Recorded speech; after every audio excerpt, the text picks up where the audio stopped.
My name is Rich Ivory, and I'm the chair of psychology here. And I want to welcome all of you. This is our inaugural department outreach event. There's all sorts of amazing things happening in the department. I get to hear about them all the time. And we realize that, of course, part of our mission is to share that knowledge with you, share those insights that are being gathered up in Tolman Hall. So we decided that we should start having such events. So I'm really pleased to see such a turnout. I know it's the speakers that have drawn you to this here. I just wanted to quickly get a sense, how many of you are alumni of Cal? All right, we got a lot of bears here. And how many of you are alumni of our department? Excellent, excellent. And I hope all of you are in touch with us and on our mailing list so you can hear about such events. And we have some undergraduates here too, is that right? So our future alumni, and I see we even had some very short people here who are really future alum of the Bears. I did want to make sure that, again, we have a sign-up sheet back there. We hope you all stay in touch with the department. We sent out a newsletter earlier this year, and we asked you all to tell us, I think the phrasing was, what's a Cal psychology degree worth? Or what does it get you? We wanted to hear what happens, because we've really done a poor job over the years at figuring out what happens to our undergraduates. We come at the beginning of the year, and people say they want to be psych majors, and then we want to be able to tell them, what happens to our psych majors. We have 400 of them every year, and we know where some go, but many of you disappear on us, and we want to collect that information so we can share it with future generations of students. So we have, if you do sign up back there, you'll start getting newsletters from us on a twice-a-year basis and so forth. We won't swamp you, so you can pick up a copy now and see what you're missing out on. And if you care to join in sponsoring such events and supporting our educational and outreach mission, we have cards here that tell you how you can donate to the department and join in on our donation list there. So the topic for tonight we chose was the science of aesthetics, or the psychology of aesthetics. And it might seem odd if you're, wandering around and thinking about what psychologists do to think about such a topic, the psychology of aesthetics. And, your first thought would be, well, how could these guys know anything about it? Tolman Hall is the ugliest building on campus. But beauty resides within is all I can say on that front. But the second thing is that really the study of aesthetics you might think is something that you'd find in, obviously an art department or maybe in literature or in cultural studies and so forth. So what do psychologists have to say about that? But art is really, it seems like it's kind of a way about, helping people see the world in different ways, right? And it's about also having us think about the way we see the world. And that's really where I think psychology comes in, because psychology's long been interested in the affordances of perception, about the many different ways we see things and so forth. So really thinking about perception has been a long central problem in psychology. In fact, the founder of our department is George Stratton, and he was one of the great early perception scientists in the turn of the 20th century, and he was really interested in understanding how the world might look from altered perspectives. In fact, his most famous experiment was where he put on glasses that turned the world upside down completely, and he left them on for, 21 days the first time, and then he went for 8 days continuous, and he was just interested about, of course, when he put them on, he stumbled around the world and everything he got kind of nauseous, but over time, suddenly he could see the world in a normal way, or he could move about there. So again, psychologists had this long-standing interest in looking at the world in different ways, and that's what I think our speakers are going to be talking about today. So our speakers today are two professors from the department, Art Shimamura and Steve Palmer. They're both amazing scientists, and as you've seen now, or you'll see afterwards, they're wonderful photographers. So both have taken up photography with a passion really over the last few years. And I became curious as we planned this event to know, what led them to become interested in the science of aesthetics. Was it that they started doing photography and that led them to sort of then think about the aesthetic side of things, or did they have an interest in aesthetics and that led them to take up the pursuit of psychology? I asked both of them, and they gave kind of different answers, and I'll use that as my introduction for the two of them. Art wrote back and said, well, he was really a darkroom jock in high school. He worked in a camera store, and as he put it in a very nice quote, he said he put most of his earnings back into the cash register. But then with his career and his kids, he kind of set the photography aside for a while. I think he said he was limited to just taking snapshots, vacation snapshots of the kids. But he renewed his interest for photography in what he called his midlife crisis. And he both applied himself to both the technique of photography, but also the history of psychology, the history of photography. And I really recommend that he's written this amazing piece on the history of Edward Muybridge, who was really one of the great early 20th century photographers. And in this piece, Art argues that his most inspired work, Muybridge's most inspired work, was really a consequence of his traumatic brain injury. And Art's done a really beautiful analysis of that historical, of Muybridge's career from that perspective. His interest in aesthetics, though, really ratcheted up about 12 years ago when he started offering freshman seminars called The Psychology of Art. And the way he tells it, that he really planned on just giving his sort of personal perspective on memory, emotion, and so forth. The students, though, claimed it was false advertising and wanted to hear about aesthetics, and so he decided to devote himself to that topic, and he's been teaching that class ever since for the last 12 years.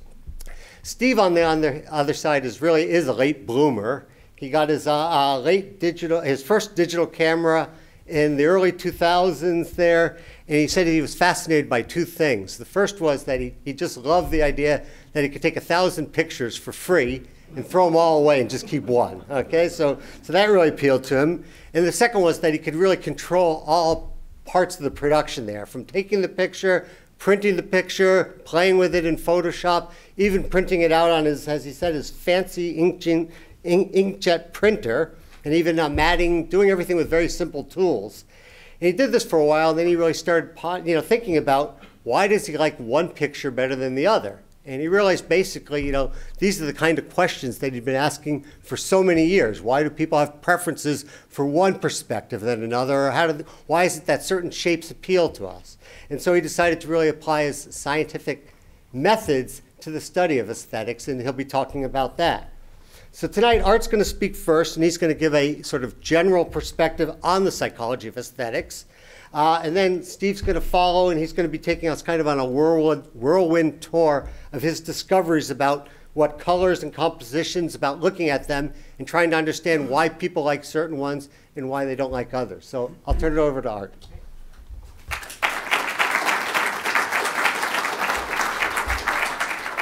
Great. Thanks a lot, Rich. Let me make sure I start so I don't run for about 5 hours long, because I want to do that. Well, thanks, Rich, and particularly the staff for organizing this, because it's a wonderful opportunity to show our work both aesthetically and intellectually. So this is a great and very unique opportunity for us, I think. So I had this poster in my college dorm room, and for the next 30 years, somewhere in my house, it's Monet's Regatta Argenteuil, and it just was always there to remind me how beautiful this painting is. And some of you know, even now, I think every beginning of every semester, they'll have those posters for sale around the Sproul Plaza, and so it's always picked one up, and this was what I always carried with me, and I loved it. And I like blue, and it had water, and of course, the painterly style was just wonderful. Many of us resonate with Impressionist painting. Of course, some of you know that when this painting was first shown, it was scorned and vilified. People thought, well, what is this? This is not art. This is an unfinished, crude painting, not anything like we saw before. And it's an interesting question over 100 and so years, what's changed? Right? Something back then was viewed as ugly and not even art, and now we see beauty and aesthetics in something like that. So clearly, in my mind, particularly since I'm interested in memory, as in my day job is to study memory, it really is knowledge that drives a lot of our appreciation, a lot of our aesthetics, right? What you have to know aspect, we've seen a lot of different things over the many years, and what people in the 19th century knew it was a certain kind of style, and this was way out. It was just totally out of it. So what I like to use it as an example too is something that has changed over time because of our knowledge and our experience. Of course, it's always interesting with that to think, well, what is art? I had this wonderful opportunity during my sabbatical years a few years ago to spend a year thinking about art and aesthetics and brains and mind. And whenever I would go out to a dinner and people would say, well, what are you interested in? I'm interested in art. And then we'd start talking about, well, what is art? And then it's like talking about politics or religion or something. Everybody's arguing and having a different idea as to what art is. And in the next meal that you have, just pose that question, what do you think art is? It's just wonderful. And as many of you know, there was a good time when even photography was not even considered an art, right? And this is Edward Weston's nude, which I really admire. I think that if I were to call myself an artist, it would be the school of Edward Weston or his son Brett. And what I think is interesting about his work is that you can look at it and say that's a woman kneeling, but I don't think Weston wanted you to think that way. He wanted you to look at the lines, the curves, the shading, and this is not unlike what I like to do in my own paintings. And to give you an example of why I think that, here is another photograph of shells, and you don't have to be much of an art historian or radiologist to see how similar these two paintings are, not in terms of content, but in terms of the lines and the forms and the style, and in some sense, I think the beauty, right? And so in some ways, what even 80 years ago, people would denigrate photography as not even being an art. It's, you just have to snap a picture and there it is. Well, of course, we now appreciate it's more than that. It's a point of view. And I think you'll see with what the photographs that you see here. I mean, Steve and I have a point of view. I think it's uncanny. I think I like his work because I think his point of view, I resonate with that. And so, but everybody who's an artist would have their own particular way of seeing, and photography allows for that kind of issue. Now, of course, it gets even worse when you think about what art is. Some of you know this work, which is Duchamp got a men's urinal from the plumbing store in New York, put it on its side, put a pseudonym on it, and submitted it for an art exhibition. It was never shown. Actually, it was actually never, this is the only evidence of the actual art piece because it was lost and thrown away after it was submitted. What you see in very famous museums now are replicas that Duchamp bought in the 50s, signed our mutt, and now those are worth millions of dollars, right? It's, again, it asks the question, well, what is art? Clearly this is art, and it's so interesting. Just not that long ago, there was a survey of art experts, 500 art experts. They voted this as the most influential modern artwork of all time. So surpassing any Picasso, any Matisse, any Warhol, this was viewed as the quintessential most important artwork, a urinal. Right? So, and for good measure in some sense, if you're an art historian, this actually changed the way we think of what the definition of art is. Right? We now have to say something ugly. This was not meant to be beautiful. This is sort of Dadaist ideas of trying to poke fun at the beholder. Right? This was meant to be disgusting and just put up there as an artwork. And it gets worse, right? So here is a piece called Socle du Monde. Is there any Francophiles who want to translate that for me? Something of the world? Yeah. It's the base of the world, or the pedestal of the world. So what Manzoni did is you can see it's upside down here. He called the earth his art piece, and this is the pedestal on which the artwork. So it comes to the point where anything can be art, right? And so when you ask the question, what is art? Well, it's kind of becomes a sort of a banal question because anything can be art. And so when we want to think about what aesthetics is, we have to sort of say, well, something is art. So here's my way of sort of sidestepping the issue. I'm calling art anything, any object that's intended by an artist, we can talk about that ad nauseum, for an aesthetic evaluation. Okay, now it begs the question, well, what's aesthetics, right? Okay, so one thing that we can think about what Steve and I did here when we put these things up is to have you evaluate these photos for some kind of aesthetic evaluation. Okay? And that could be a lot of different things. You know, you might find beauty. You might, as a beholder, you might experience beauty in these photographs. It might generate other kinds of emotions. It might just be kind of fun to look at. It might make you think. As Rich said, there's a lot of art that makes you think about it. All these things are, in some sense, part of what we might call aesthetics. And the fun thing about these various experiences, they're all in your head, right? And what's fun for, I think, Steve and myself, is that because they're experiences in your head, we can talk about the psychology of that, right? We could try to understand, well, what is it about your head, in your mind, in your brain, that's driving these experiences? And I think for both Steve and myself, when we thought about people's reactions to our work, one might ask the question, well, how do you study this kind of thing scientifically? How do you try to develop a psychology of this kind of a response? And so we decided a first step would be to have others do the work for us. So we edited a book which includes chapters from 5 philosophers, 5 psychologists, and 5 brain scientists to talk about how they would construe a science of aesthetics, whatever that might mean to them. And so we had a fun opportunity. This is, I think, a wonderful Magritte because I think it captures this whole notion of connecting minds, brains, and experience, right? So when you look at it, in fact, maybe I should ask Ethan, when you look at it, I think he's actually falling asleep, so maybe I shouldn't ask him. When you look at it, you have to have knowledge in many different ways to understand what Magritte was doing, right? I mean, for one thing, you have to understand that this is an artist who's painting, and you have to understand that artists often use models to paint. And then you have, this is called le clairvoyant, right? And then you have to understand what eggs are with relationship to birds, and all this stuff requires knowledge, right? And I think what's fun is that, and as many of you know, Magritte has all these interesting, fun, surreal stories where you have to think about the relationships to make the painting work.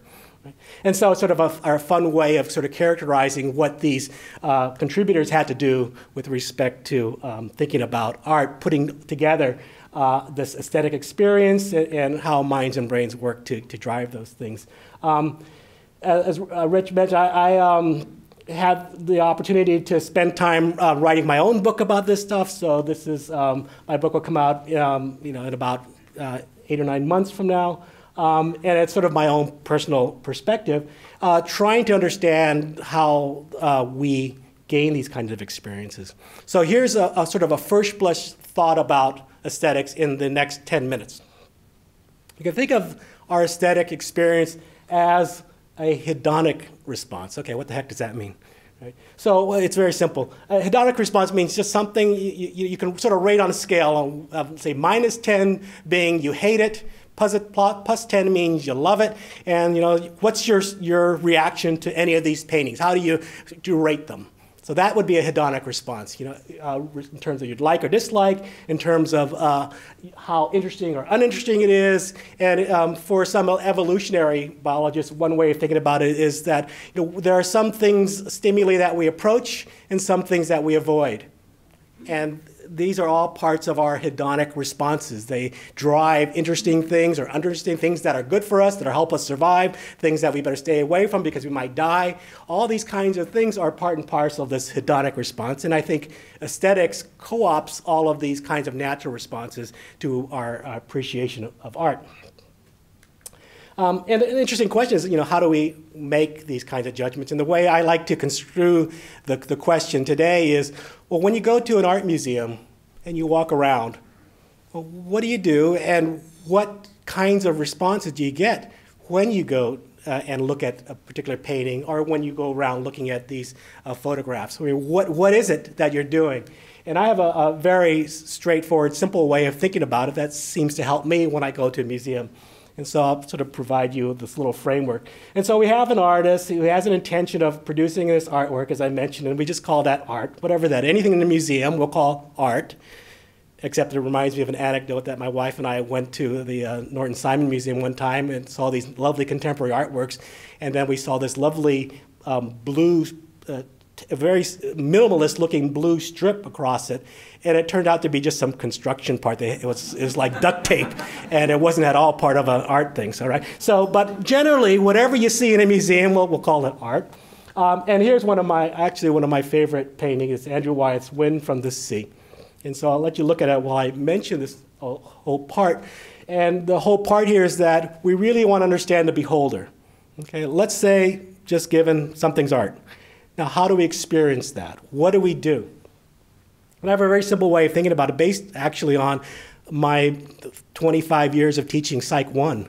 When you teach Psych 1, you teach various categories of aspects of thinking and feeling. And you divide the chapters into various parts. And the three main parts actually are respective of this thing that I call the I-SKI model. It's an acronym for, first, the intention, and then these three components, major components, the sensory aspects of an artwork, the knowledge aspects, which I think very few people really think about, and of course the emotional aspects. And again, since I study memory, I think it's really interesting to think about the emotional, the memory aspects, because it's something that we don't really pay attention to very much.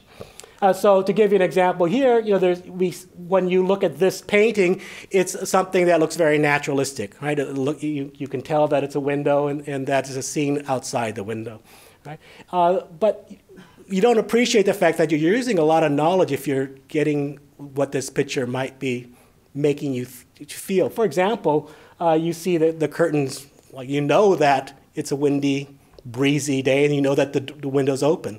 Right? And it gives you, I think, gives me a certain feeling. Right? And so the sensation, the knowledge, and emotions all get put together to give me some kind of response that says, oh, I really like this. Right?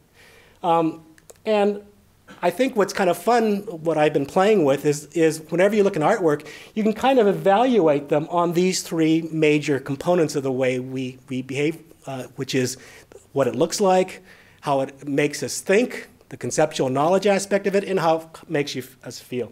And all of these are working together to drive our aesthetic experience. And in fact, when Steve talks, he'll actually, I think, talk about how all three of these are sort of integrated together to drive these experiences.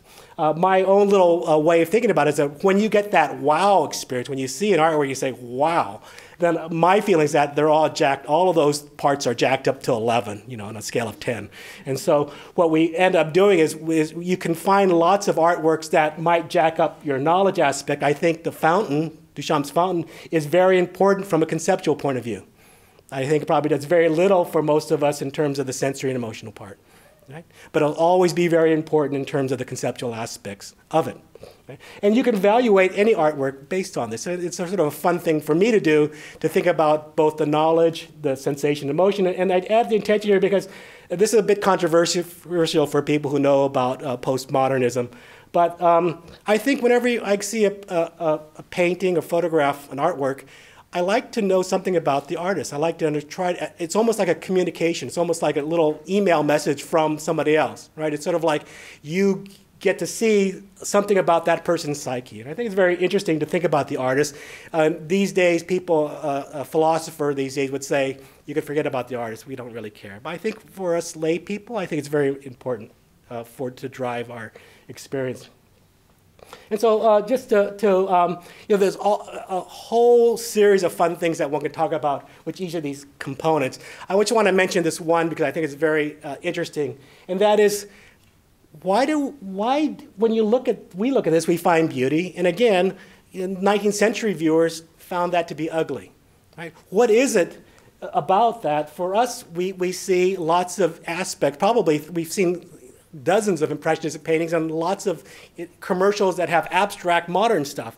And this is sort of in our, I think, sort of sweet spot of what is new and interesting and fun for us, but not so way out there that it looks odd or different. So interestingly, I think novelty can drive our experiences, but you don't want things to be too new. Right? And in fact, there's this relationship that actually Wundt, Wilhelm Wundt is known as the father of our field, conceptualized this notion of how our arousal changes our hedonic response, what's pleasant or unpleasant. And Daniel Berline, who was a psychobiologist, drew upon this curve to talk about how we appreciate art. And I think it's very, very telling. So think of this as this line is our indifference, and this is positive numbers, more interesting, more liking. Negative numbers means it starts you don't like it. Right? And when you see something that's very familiar, that is not at all novel, you're sort of indifferent to it. The newer it gets, you start to get some positive hedonic value, but up to a point. You know, if it's really new, you can't conceptualize it. Right? And so all of a sudden it gets less interesting, and it can even be when it's really novel, way out there, you just say, what the heck is that? You know, I don't like that at all. Right? And so this helps us understand the fact that we can go to the Musée d'Orsay and see these impressionist paintings and just love them. And we might go to a contemporary art museum, and you can overhear people saying, well, gee, is that art? What is that? Right? And they're so new, so different that we don't really incorporate that well in our knowledge base. What I think is fun about this story is that this is a moving curve here, because what's familiar to you is based on how much you know. Right? The more you know about art, the more you know about modern art and abstract art, the more you can take in things, and they won't be so novel, you'll hit that sweet spot. So this curve here is all dependent upon what you know. The more you know, the more you can take in. So it allows for a way of thinking about how our knowledge really even influences our emotions. Okay, lastly, just to bring this into the psychology in general, we can go beyond this appreciation of just art. We use this hedonic response whatever we do. We do it when we decide what products we want to buy, right? We use it to decide where we want to go and what we want to do. We use it to decide what we want to drink or eat. This is my drug of choice here. And all of these aspects of our hedonic response is in some sense related to this aesthetic notion. So when we study aesthetics, we're really considering many different kinds of basic human drives and emotions, and it allows us a way to actually think about it more generally. Why do we like this iPhone versus this other thing, right? And so it's some sort of aesthetic appeal, and I think these kinds of aspects try to help us understand it. So I just gave you the fluff, which is all I know, and now Steve is going to provide you with some really important work.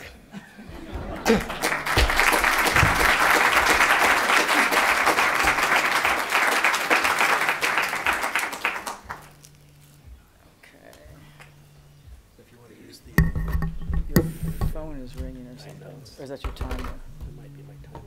Okay.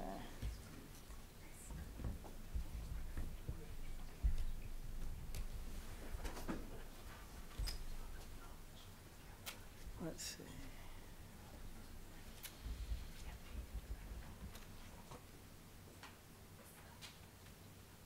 There we go. Okay, hi there.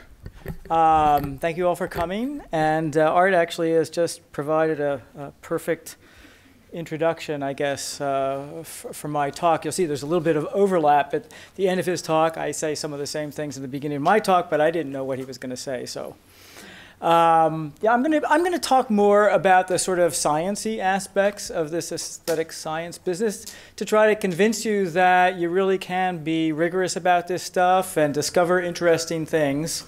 And I'm going to do that from my own perspective as a photographer. And as Rich mentioned, the beginning of my studies of aesthetic response was really, why is it? This is although it's kind of dark here, but you can see the real one out here someplace. Why is it I like this picture so much? Why do I like this picture better than other pictures? When I actually developed this picture, as I'll show you shortly how it sort of unfolded, you know, I liked it better and better as I kept working on it. What is that stuff about? So my plan here is to try to do way too much. That's characteristic of me. First of all, I want to say a few words about aesthetic science, what it is and why it's interesting. I'm going to say a little bit about my photography, but primarily as a way of just kind of motivating what the topics are that I study scientifically. Because unlike art, my day job now is I'm an aesthetic scientist, one of the few in the world who really does this for a living, although I'm retired. I don't know how that, in any case. And then I'm going to talk about some scientific work that we've done on people's preferences for different aspects of spatial composition, and then their preferences for colors. And then I'm going to try, if I have time, to get to this final set of stuff that's new about the relationship among color, music, and emotion, which is just so much fun that I really hope I get a chance to get to it. So first of all, aesthetic science, what is that and why is it worth studying? It's actually very hard to find a definition, a closed-form definition. This is sort of one of the better ones, the study of the mind and emotions in relation to the sense of beauty. The problem is that, well, what's beauty? That requires another whole definition, and there really aren't any good definitions of beauty. For me, in the talk I'm going to give today, basically aesthetics is the study of this particular dimension, experiential dimension, that I believe most, if not all, humans have, which goes from, oh wow, I love it at one end, to, ugh, yuck, I hate it at the other end. And it encompasses both ends.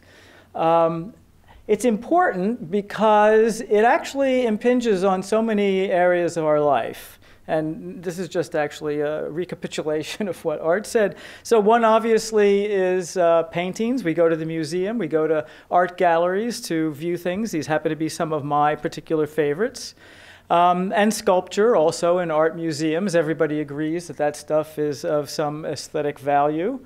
As Art mentioned, photography is something that was not once considered to be an art object, but those are some of my other black and white photographs. Architecture produces aesthetic responses. I think these are all quite beautiful buildings, and I saw the Taj Mahal just a couple weeks ago. We go to see movies. We like the movies better when we find them to be aesthetically appealing. We go shopping, and we buy stuff for our houses, and we base our choices on aesthetic appeal. What goes with what? What do I have? What looks good? Industrial design, as Art also mentioned. iPods are really cool, partly because they're such aesthetically pleasingly designed. Fashion, obviously, we buy clothes based on which ones we think look good and make us look good. And we even go on vacation to places often that we choose because they are beautiful. There should be, a lot of aesthetics in websites, but I'm not really sure that there are. When I went to Google and gave a talk about this stuff, I tried to find some aesthetically pleasing websites. These are some that I came up with, one of which, of course, is mine. But there really aren't very many. There's lots of flashing and zooming and things to get your attention, but that doesn't make them particularly aesthetically appealing in my mind. Now, I want to disabuse you of this idea that you may have that aesthetics is the same thing as art, or that the study of aesthetics is the study of art. It's not the case for several reasons, one of which is just that there are all kinds of aesthetically appealing objects in the world that we just don't count as art objects. I mean, the flower is an object. It's not an art object. If someone paints it, if someone takes a picture of it, then it's an art object. But we have aesthetic responses to the objects themselves, and they just aren't art.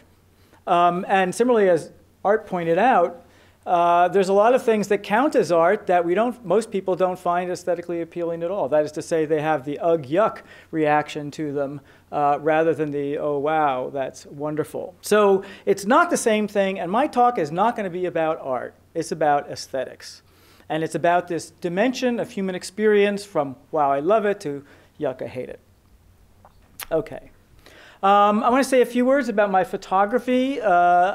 Most of the things that I have on display here are what I call watercolor photographs. There's one in particular that I'm going to talk about. It's owned by Irvin Lee Hafter. I gave it to them for their 50th wedding anniversary. And I'm going to use it to motivate why it is that I decided to study spatial preferences and color preferences as the focus of some of my research. So the first thing is you got to start with a good picture. And so you take a picture, and actually, you know, if you take lots of pictures. Like I told Rich, the wonderful thing about digital photography is you can throw away 99% of them, just keep the one that you like.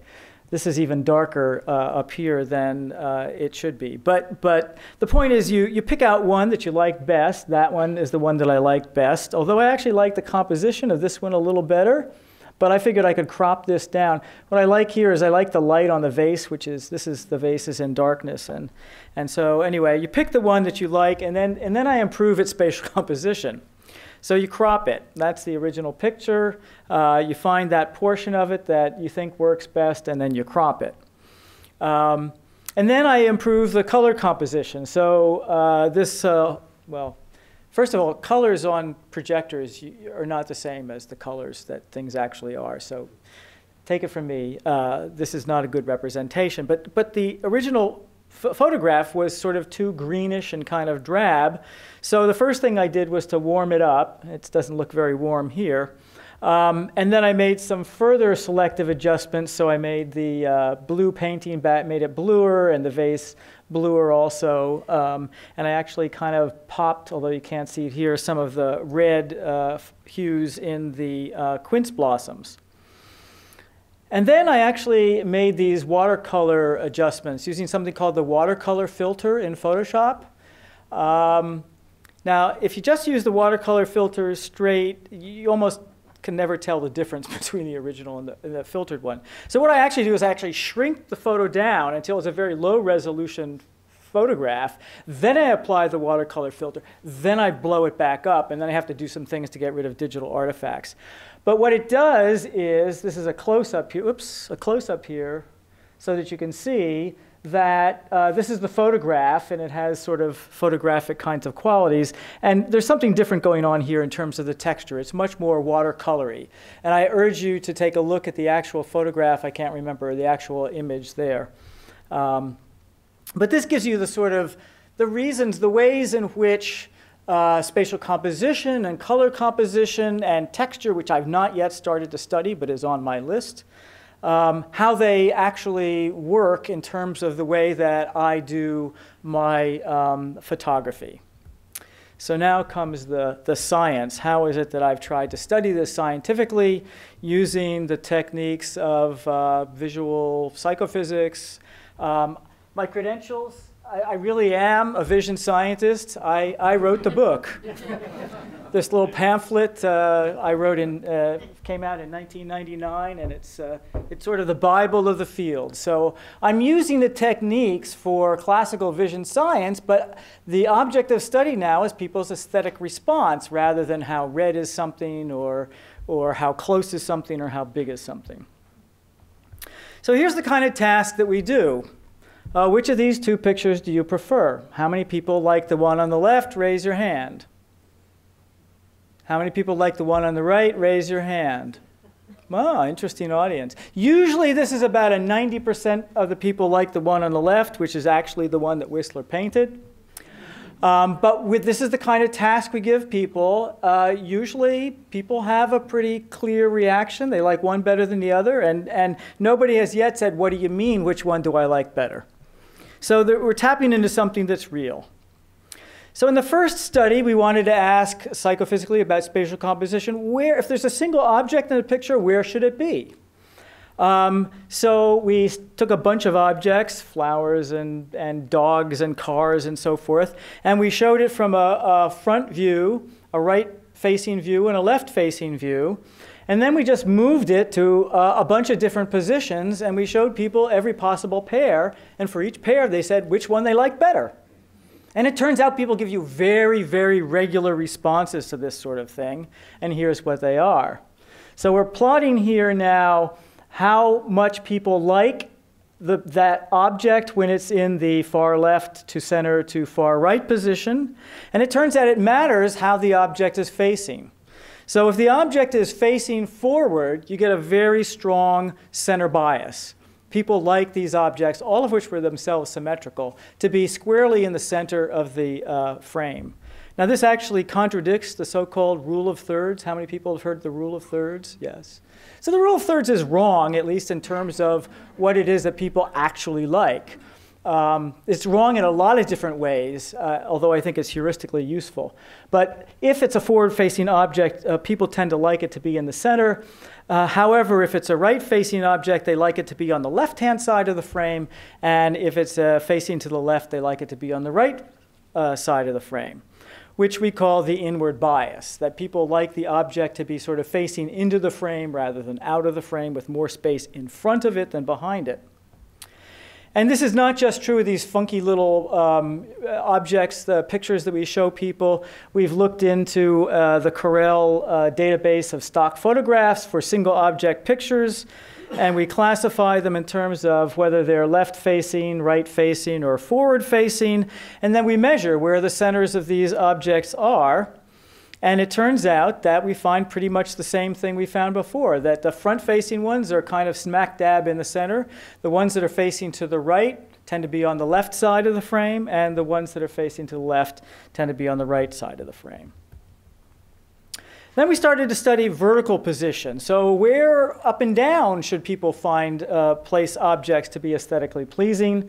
We started out looking at these bowls at different levels, at different heights in the picture plane. And we, again, are measuring preference by showing people pairs of these things, saying which one do you like better, and looking at the probability that they choose those. And it turns out for the bowl that there's a lower bias. People like the bowl to be below the center of the frame. And we thought that was kind of interesting, although we weren't necessarily expecting it. And then we thought, well, what if we showed them something like, say, a light fixture, and did the same experiment? Would we find the same things? No, we don't. We find there's an upper bias, that people like the light fixture to be above the center of the frame. And so what we've got here is kind of an analog maybe of the inward bias, that there's vertical facingness, that the top of the bowl is sort of the area that people interact with, where the affordances are, and the bottom of the light fixture is where the action is, and so forth. And you want those parts to be closer to the center of the frame. And there's another factor that's involved here, which is where they are relative to your gaze. Light fixtures are generally above your straight-ahead gaze, and bowls tend to be below your straight-ahead gaze. And it turns out that that's another factor that matters. If you want to put an eagle, a flying eagle, in a photograph, you want to put it above the center, because eagles are generally, flying eagles anyway, are generally above you. Dead eagles are probably below you. In any case, just to rip through this, there's a bunch of other things that matter in terms of spatial composition. One is the perspective from which you show objects. There's some old research that Eleanor Roche and I did back in the 80s on what was called canonical perspective, showing that there's certain perspective views from objects that are more easily recognizable. And it turns out that those same object perspectives are actually preferred aesthetically as well. And since then, it's been discovered that there's something called canonical size. So if you take a single object like, say, butterfly, which is a relatively small object, and you put it in a frame, and you ask people, for every possible pair of these things, which picture they like better, it turns out that they like the butterfly to be smaller in the frame than, say, an elephant. So these are the results of this experiment. We've got animals from butterflies to elephants, and we've got artifacts from keys to trailers, car trailers. And we look at how big the people like that to be in the frame, and the bigger the object, the bigger they like the image of the object to be. Okay? And this is true even if the subject only sees the butterflies, and another subject only sees the elephants, where you do it completely between subjects. This is an experiment that we're in the process of doing about the influence of motion. and here we're sort of pitting it against the stuff about facing. So this is someone doing a backward dive. So they're facing one direction and they're moving in the opposite direction. And one they're facing inward and moving outward, the other one they're facing outward and moving inward. And we find that by and large people tend to like the one where the motion is the driving force, but they both matter. You don't get the same pattern for the two cases. And if you have a person who's diving forward and facing forward, you actually have a much bigger bias toward the side than if they're one of these where they're conflicting. That's experiments. Those are experiments that we've just kind of completed. The ink is not yet dry. Okay, so that's kind of a whirlwind tour of some of these spatial compositional effects. And I should say, people always want to know whether this is like influenced by photography. And the answer is no, it really hasn't, because the scientific knowledge is so way far behind people's aesthetic sense, the aesthetic sensibility of artists, that it's not even funny. It's like we're back in the Stone Age in terms of trying to understand what's going on with these things, whereas the artist is using their intuitions, and if they're a good artist, then people seem to resonate it and enjoy it. Okay, I want to turn now to color preferences. We have studied 32 different colors. We call them the Berkeley Color Project colors. This is work I've done with Karen Schloss, who's in the audience. And what we do is produce the most saturated versions of these 8 hues that we can. The 8 hues include the sort of perceptual primitives of red, green, blue, and yellow, as well as their combinations. Purple, this is supposed to be purple, orange, chartreuse, and cyan. Like I said, I have no control over really what these colors look like on the projector. But we look at these 8 hues at 4 different cuts, we call them. One is the saturated cuts, where saturated means vivid. We've got another cut for the pastels, the light colors, the dark colors, and the muted colors, all right? And that makes up these 32 colors. And for each of these colors, we have subjects come in and look at a square of that color and make a rating. How much do you like it? From not at all to very much, by moving a cursor along this line. So if, say, you're going to judge that particular blue color, you move the cursor over here if you like it a whole lot, as most people tend to. So what do we find when we do these experiments? So here we've got the different hues: red, orange, yellow, chartreuse, green, cyan, blue, and purple. And we've got a preference rating here. And for the light colors and the muted colors, we find pretty much the same thing. This is with American Bay Area people. People tend to like the cool colors better than the warm colors. There's a kind of blip here at yellow, which, as I'll say later, may be a Berkeley artifact. And if you look at the saturated colors, it's basically the same story, like the cool better than the warm, but everything's elevated. People, at least in America, tend to like saturated colors better than the light or muted colors. But things get very interesting when you look at the dark colors, because the curve becomes very different. And in particular, relative to the sort of baseline of these muted and light colors, people really hate dark yellow. Dark yellow is kind of a greenish brown. I call this color yucky poo. They tend not to like dark orange, which is brown, but they tend to like dark green, and they tend to like dark red. So it's not just that people don't like dark colors, there are particular dark colors that they don't like. And for reasons I'm not going to go into, this makes it very difficult to tell a story that's based on sort of physiology, like what kind of cones we've got, or what kind of opponent process cells there are in the LGN or whatever, because you wouldn't expect this sort of interaction with the darkness. So we started talking about this ecological story. Why do you like the colors and that you like and not the other ones? Well, you like saturated blue because it's a color of clear sky, and you like dark red because it's the color of ripe fruit, and dark green because it's healthy vegetation, and you don't like these brownish colors because it's like rotting food and vomit. I could have done worse, believe me, with these pictures. So this is just a just so story. I've sort of cherry-picked examples. But in fact, what Karen and I did was to create this, this ecological valence theory. It's really simple. It's kind of like a one-sentence theory. It says people like colors to the degree that they like the objects that are strongly associated with those colors, the objects that are characteristically those colors. And correspondingly, they dislike colors to the degree that they dislike the objects that are those colors. But how do you test this? It's a bear, but we figured out a way. So bear with me here. There's a complicated experiment, but I think you'll get the gist of it. So we have one group of subjects that come in and they do exactly what I've already told you about. They see each of these colors individually and they make a rating about how much they like that color. All right? Then we get another bunch of subjects in, and we show them the same set of 32 colors, but we ask them to list all of the objects that they can think of that are that color, that are characteristically that color. So they might say, for this particular cyan, they might say swimming pool, tropical ocean, or fish tank, etc. Then we have another group of subjects who come in, and we give them these descriptions that have been given by the people from group 2, sort of categorized. So we ask them, well, how much do you like tropical oceans? We don't say anything about color. We just say, how much do you like tropical oceans? How much do you like vomit? How much do you like baby poo? And so forth. They make these ratings. And then finally, for sort of technical reasons, we ask people, another group of subjects, to say, how similar is this color to the color of tropical oceans? And the reason we have to do that is because, people say anything in a psychology experiment.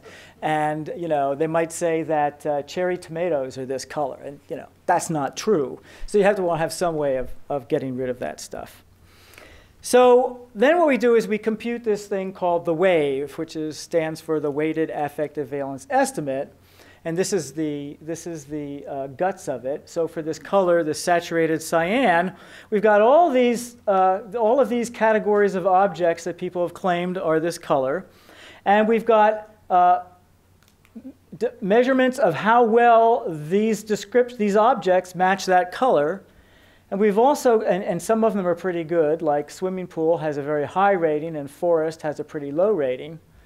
And then we've got the valences, how much people like, this is the hedonic response that Art's talking about. How much do you like forests and swimming pools and sea foam and so forth? And then we just multiply these things together. That gives us the weighted valences of each of these objects, and we just take the average of those. So this is how much you should like saturated cyan based on all the objects that people could think of and listed that are saturated cyan, that are this color. Okay? And I'll skip that. What do the results look like? Well, these are the data that we're trying to account for. These are the actual preferences that people have that I showed you before. And that's what the waves are. That's what those calculations are. And it turns out that the correlation between these two things is 0.89, which is staggeringly high. And it accounts for 80% of the variance with no estimated parameters. It's all arithmetic. You just do the experiment, you multiply them, you add them up, you divide by n, and that's what the wave is for that color. And it turns out we've done this like 2 or 3 times, and we always come out with essentially the same result. Somewhere around 85 to 90% of the variance is accounted for by these data. We actually did this experiment to show that it wasn't true, that this was not a good theory, and it just knocked my socks off when we looked at the results. There are lots of differences. There are gender differences. There are cultural differences. I'm not going to have time to talk about them. I'll show you. These are data from the US, Japan, Serbia, and Mexico, 4 places where we've collected these things with calibrated monitors and so forth. I just want to show you 2 things, or a couple things. One is that there seem to be 2 universals here. One is everybody loves saturated so far. People in every culture have loved saturated blue, and on average, people in every culture have hated yucky poo. Not to say that every single person has liked blue and hated yucky poo, but on average, across people, that's true. There are interesting differences, like why is it the Japanese don't like dark red when everyone else does, or why is it that the Japanese and Americans like pastel cool colors, whereas in Serbia and Mexico they don't. I'm not going to get into that. I do want to tell you about one other result here, because the theory doesn't just say that you're going to like colors that are sort of associated with objects. It should be also true if you're associated with like social institutions. So people who are positively invested in some color-associated social institution should like those colors better than people who are negatively invested. So you can think about gangs, right? So if you're a member of the Bloods, you're going to like red and you're going to hate blue. And if you're a member of the Crips, you're going to love blue and hate red. We decided not to bring in the gang members, but we did the next best thing. We studied Cal versus Stanford students and looked at how much they liked the Cal versus Stanford colors. And we also asked them to make a rating of how much school spirit they had on a 5-point scale.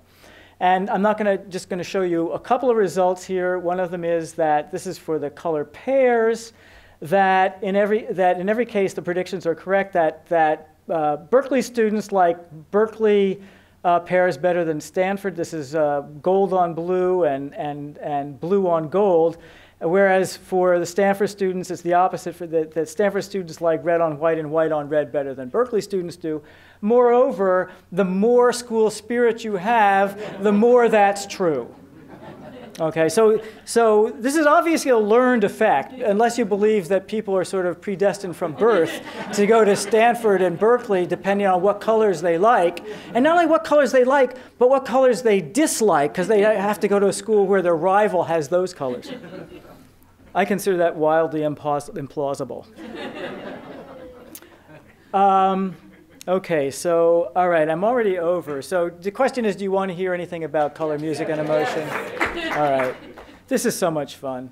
So this started as a project in an undergraduate seminar where students have to do an empirical research project, a novel empirical research project. And the idea was to try to study, not with synesthetes, but with regular people, whether there's systematic relationships between colors and music. And so what we did was we showed people our whole array of 37 colors, and at the same time we had them listen to music, and while they were listening to the music, we had them pick the 5 colors that went best with the music and the 5 colors that went worst with the music. So I'm going to try here. Hopefully you'll be able to hear the music. If I bend this around. So with each of these composers, we have a slow, a medium, and a fast tempo, and a major and minor mode. Now they're different for different composers. You know, Brahms never gets as fast as Bach, nor does Bach ever get as slow as Brahms, for example. But there is variation in all of these. So let's play some. Let's do fast Mozart major.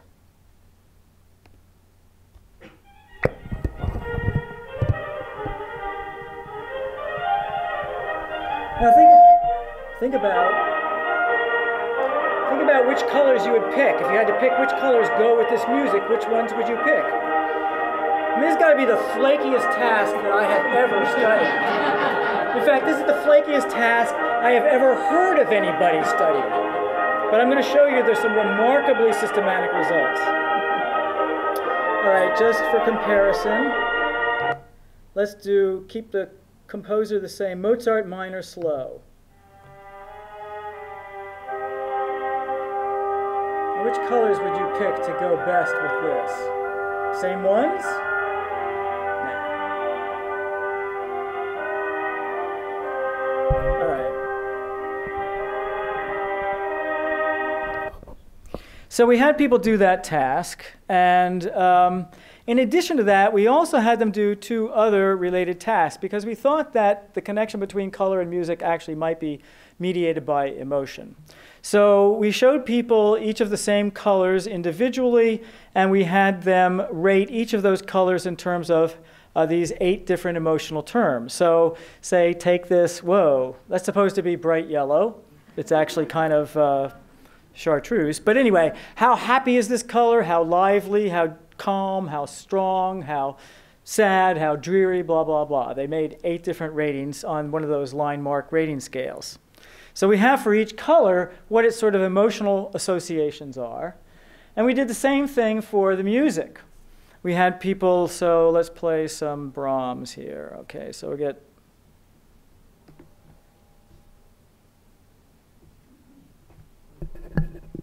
Did I not get it?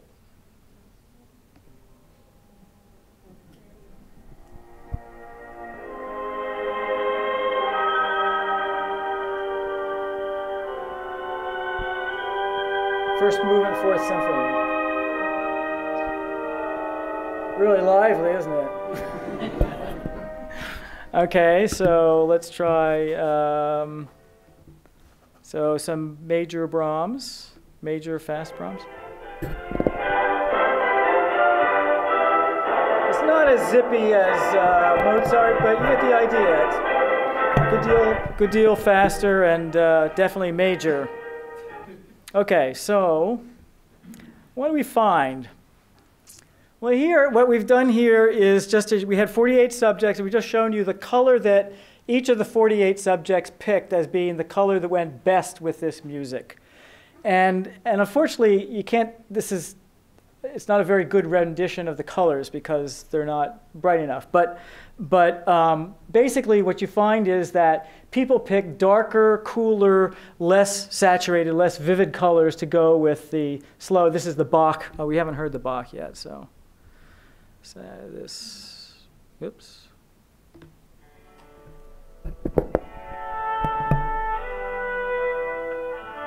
So you see there are some blacks in there and some dark grays and dark blues and things like that. Whereas when you get to the fast major Bach, the colors you get, these should all look like bright yellow, but of course they don't. And it looks like there's some black in there, but there isn't. So one way of describing the results, as I said, in terms of the differences in the colors, in the sort of appearance qualities of the colors, but we can also talk about the emotional associations of those colors. And what we find is that these are the sadder, drearier, weaker colors, and these are the happier, livelier, stronger colors. So what we did was we went back to look at the relationship between the happy sadness of the emotional response to the music and the happy versus sadness of the colors that people pick to go with it. All right? And what do those data look like? They look like that. Now, that's the highest correlation that I've ever seen in my research, except for lively, dreary.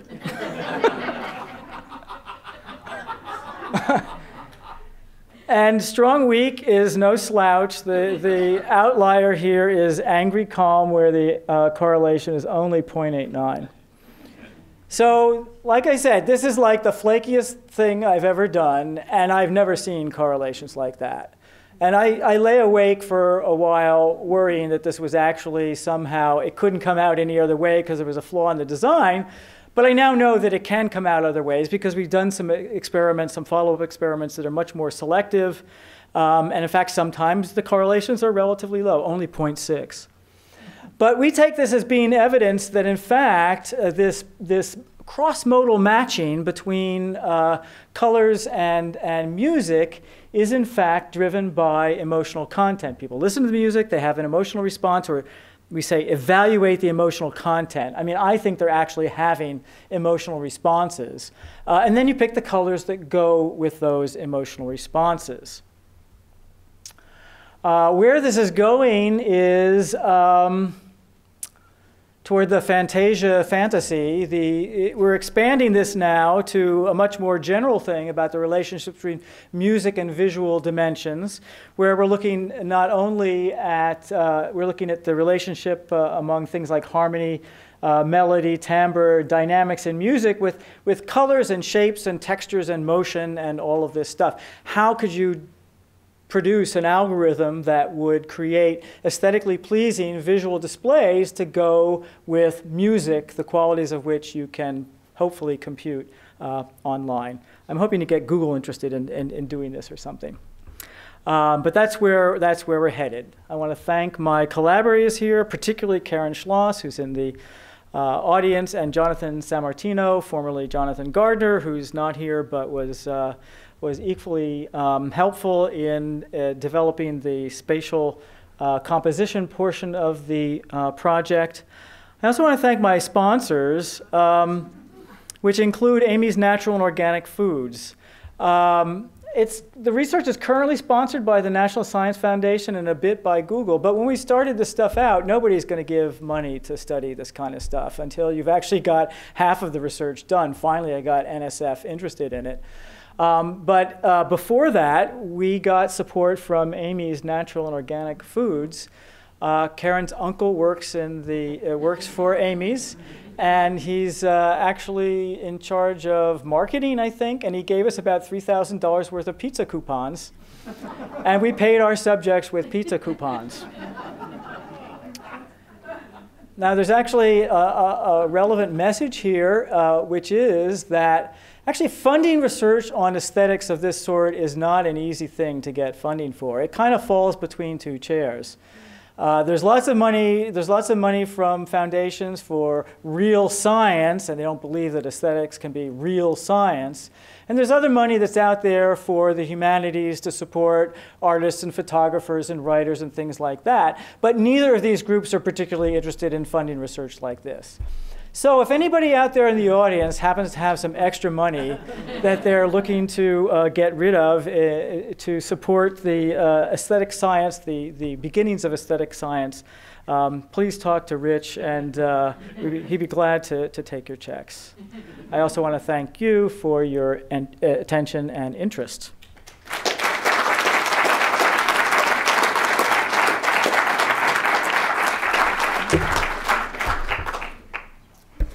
Well, thanks to the foods there for getting this started. Before we take a break, we thought to have some refreshments. Both Steve and Art are willing to entertain questions from the floor. Since they are taping this, though, I'll be the one walking around the microphone and hand it to people, and they can ask either or both of our speakers whatever you want to know about the science of aesthetics.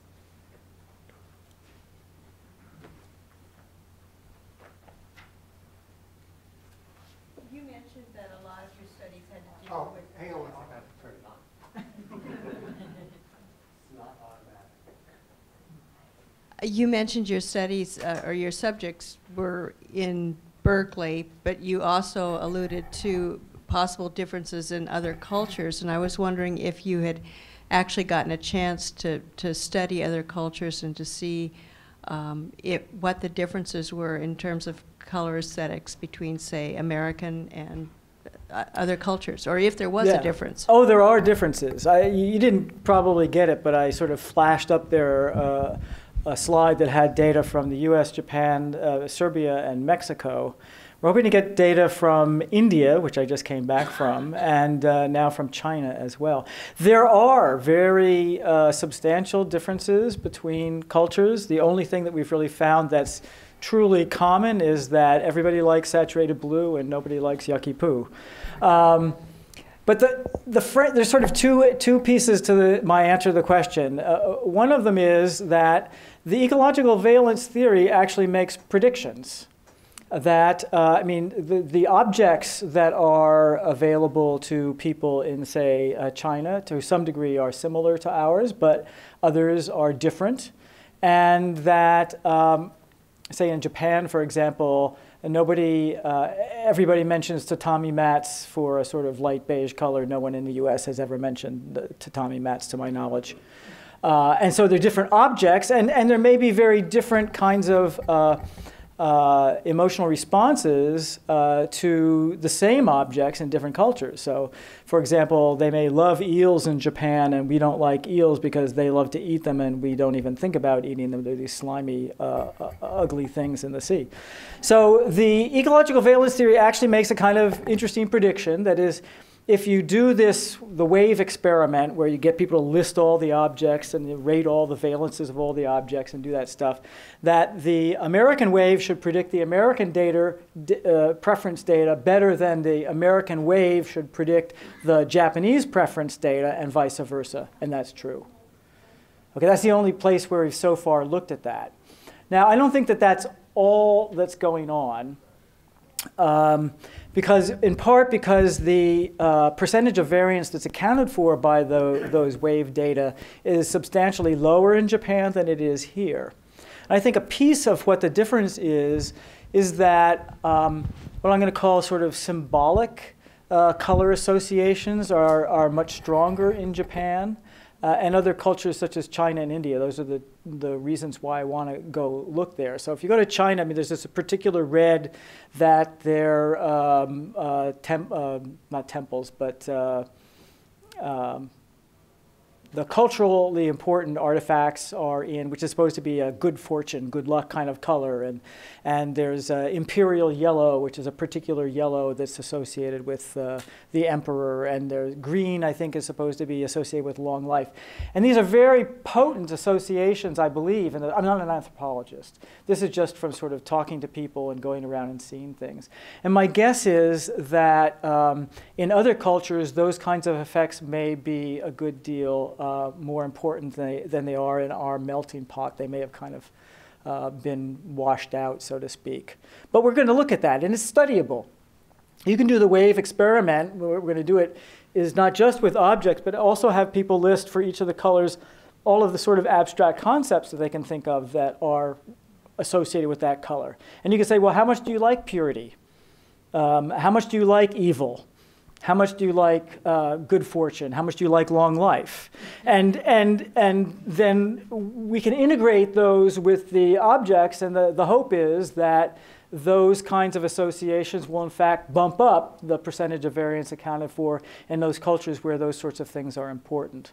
So there are cultural differences. We think that we know that there are portions of those differences that can be accounted for by this ecological valence kind of framework for objects, but we think there are other parts that require these other kinds of associations, including things like religions. Muslim religion is associated with particular green, Jewish religion with particular blue, saffron with Buddhists and so forth.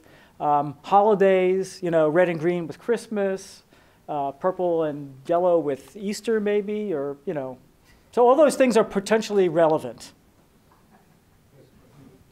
Do you think there are any synesthetic effects in our aesthetics in general? Well, for synesthetes, certainly there are. I don't know how to think about the relationship between synesthesia and the kind of stuff that I do. The difference is that synesthetes really have a sensory experience of, say, colors when they're listening to music.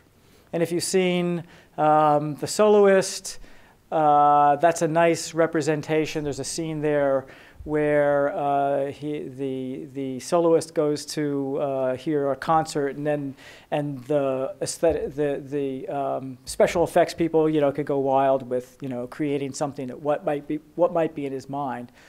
I don't have those kinds of experiences, and yet I have all of these associations. So is it a continuum? I don't know. I don't really know enough about synesthesia proper to know whether the same kinds of dimensional relationships hold for them as for us. It's something that we want to look into. So most people, I think, don't have that kind of synesthesia, but there may be a sort of conceptual level at which we do. I have a question for Art. I think on the knowledge. Hey, Art. Okay, so how come I go into a museum and I get pretty excited about the more contemporary or impressionist art, and I look at the older portraits and just kind of think, I'm impressed, but kind of unattached to that art. But then the pyramids or something completely. I think for me, as I've learned in the last 5 or 6 years more about art, I have been able to take in and appreciate more. I used to just walk through most of the medieval and Renaissance stuff and started to focus on Impressionists. Now, because of what I know, I think I've opened my eyes to lots of different things. So for example, when I go to the medieval section, I have this game I play that I'm really interested in how they create a naturalistic scene, because during as many of you know, from the Renaissance to the medieval times, they actually learned how to do linear perspective. They actually learned how to do the geometry necessary. And you can look at artists and play a game of the sensory part and see what did they know and how much shading did they know. Sometimes they look cartoony. So I have lots of fun going through lots of different sections. Now I have to admit that an art historian like my wife will spend more time on stuff that I could spend about 5 milliseconds on. For example, some of you might have seen the exhibit from at the Young on the Venetian artists, and they're mainly portraits. And they're just a bunch of old geezers' portraits, and they're not interesting at all for me. Helen spends about 20 minutes on each friggin' portrait. Partly because of knowledge, because what's important is that person. So if you know history, you see that person, you want to see the representations. You want to look at the clothing to see how it represents culture. You want to do all these things that I certainly don't care about. So it's all again, it's just knowledge. The more you know, the more I think you can appreciate a lot of different things. I would go into a contemporary museum 5 years ago and spend 5 minutes in a museum. Now I find a lot of things that I really do find interesting more from a conceptual basis. But it's all, I think it's partly, that part I think is that knowledge. So, the more you learn, the more fun things are available to you, I think. I have a question actually for either or both. I wonder if you find gender differences, or you expect to find gender differences in response to art.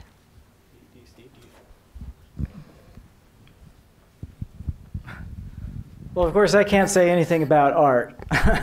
I can say something about gender differences in aesthetic response to color, because that's something we've actually looked at.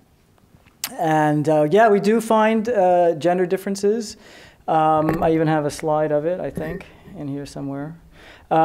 Basically, what it boils down to is we were expecting that there would probably be some differences in gender differences in hue, but we actually didn't find any.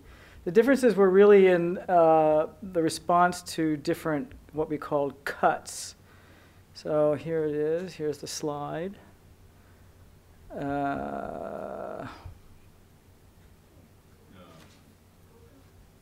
So this is the average over all the cuts with males and females, and it's basically they're just lying right on top of each other. But if you sort of separate it out by these different cuts, you find that males like saturated colors more than females do, and females like muted colors more than males do.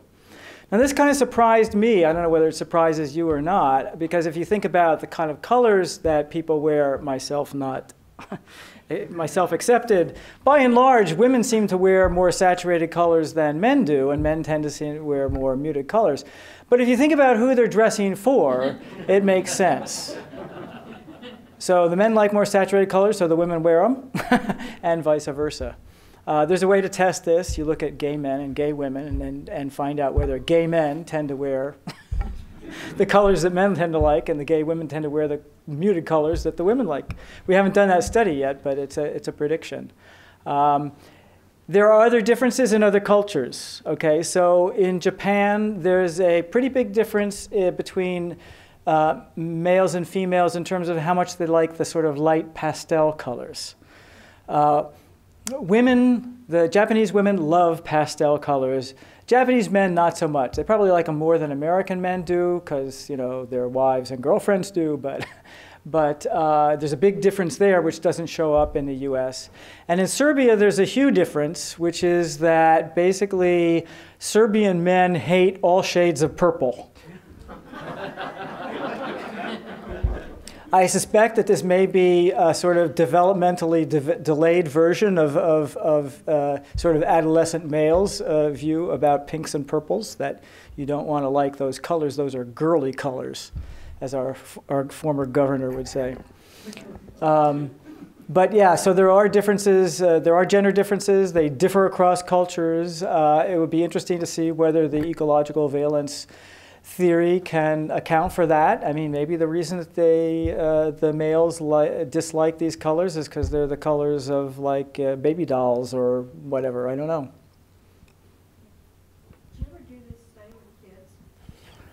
okay, I'm sorry, this is sort of, the question was, do we ever do this study with kids? We're just starting now to do this with infants, okay? And with infants, of course, you can't say, how much do you like this color? What you do is you put 2 colors up there, and then you measure how long the baby spends looking at each of the colors, and you presume that the one that they like better, the one that they look at longer. This is work in collaboration with Anna Franklin, who's a developmental psychologist from England, now at Surrey, no, formerly at Surrey, now at Sussex. And what we're finding, we just sort of got the first data out now. We looked at the sort of interaction between the dark colors and the muted colors, essentially, or the light colors. The dark colors and the light colors. And what we find is that it's very different from adults. I should say previously the data from infants looked like the data from adults in the sense that they tended to look more at the blues than at the cool colors and the warm colors, but those were always saturated colors. When we look with the dark versus light colors, we find this inversion that, for example, yucky poo is one of the baby's favorite colors. And they also tend to like light red, which adults, and they're not so fond of dark blue, or blues in general. We think what might be going on, speaking from an ecological valence perspective, that they like the light red colors because it's the color of lips, mommy's lips, and they may like the dark yellow color because it's close to the color of mommy's nipples. So we want to do some sort of intervention studies looking at things like, well, if you get a little kid a toy that is one color and they play with it and things like that, from a pre-test to a post-test, do their color preferences change? Do they like the color better after they've had this experience with the toy? We've done some experiments kind of like that with undergraduates, and it does work. You can change people's color preferences by giving them experience with things. In one experiment, we just actually showed them biased sets of pictures.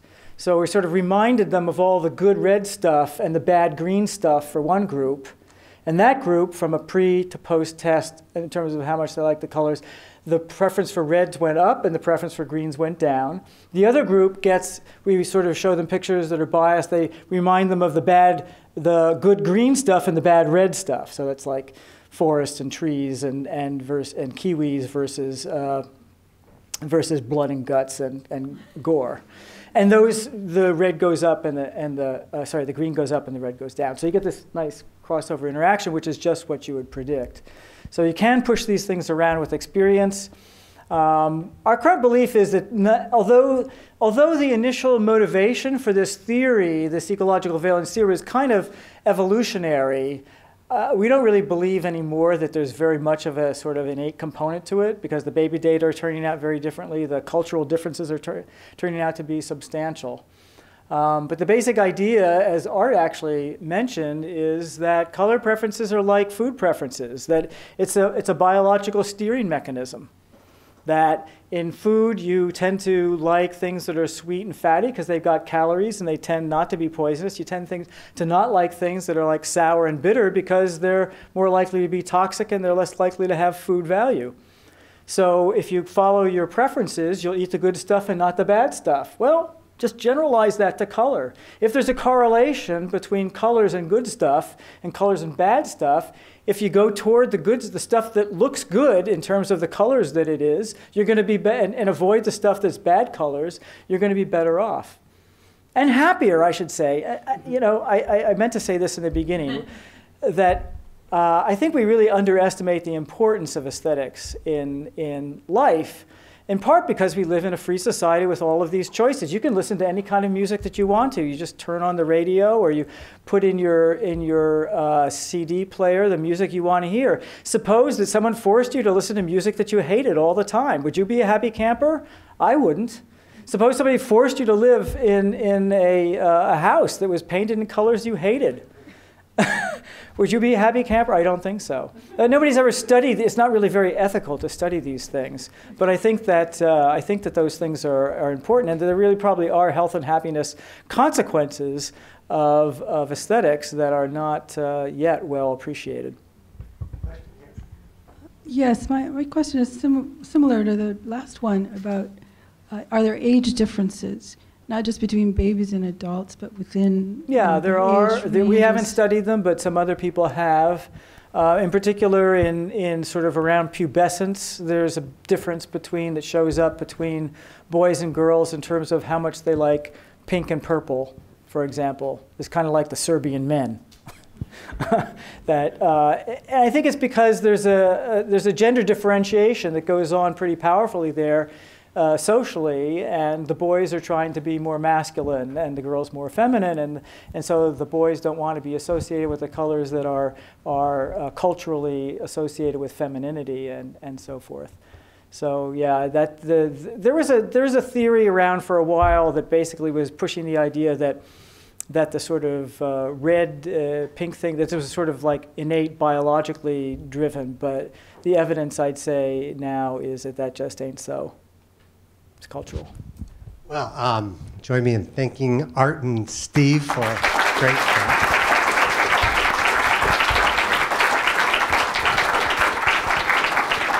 And we have a very warm red wine back there that is just the right color, I think, and some white too. So why don't you join us then, and we can continue with some questions and discussion. So thanks for all coming out.